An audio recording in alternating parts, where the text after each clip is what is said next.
ఎక్కడో బియ్యం పండేయి. ఎవరి అనుగ్రహంతో భూమి పండించింది? ఆ పండించినటువంటి ధాన్యం నీ ఇంటికి వచ్చింది. వచ్చిందంటే నువ్వు కొంత డబ్బు పెట్టి కొన్నావా లేదా? ఆ డబ్బు నీకెక్కడిది? నువ్వు ఉద్యోగం చేస్తే వచ్చింది. ఉద్యోగం ఎందుకు ఇచ్చారు? అక్కడ చేయడానికి కావలసిన సమర్థత నీ దగ్గర కొంత ఉంది. సమర్థత ఎక్కడిది?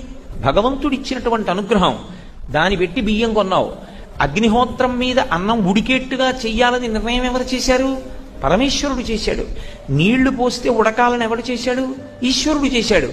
అగ్నిని ఎవడిచ్చాడు? ఈశ్వరుడు ఇచ్చాడు. నీటిని ఎవరిచ్చారు? ఈశ్వరుడు ఇచ్చాడు. తినడానికి నోటిలో పళ్ళు ఎవరు పెట్టారు? ఈశ్వరుడు పెట్టాడు. రుచి తెలుసుకోవడానికి నాలుక ఎవరు పెట్టారు? ఈశ్వరుడు పెట్టాడు. ఈ కంఠంలోంచి జారి కడుపులోకి వెళ్ళిపోతే పప్పు, కూర, పులుసు, పచ్చడి, పులిహార, చక్కెర పొంగలి, పెరుగు అన్నీ కలిసిపోతాయి. కానీ ఇన్నీ కలిసిపోయిన పదార్థాన్ని లోపల ఎవరు పచనం చేస్తున్నారు? పరమేశ్వరుడు పచనం చేస్తున్నాడు, శక్తిగా మారుస్తున్నాడు. ఓ మనసా, ఆయన కదూ ఇవాళ ఈ కంచంలో అన్నం నీకు పెట్టినవాడు. నీ ఆకలి తీరడానికి ఆయన కదూ కారణం.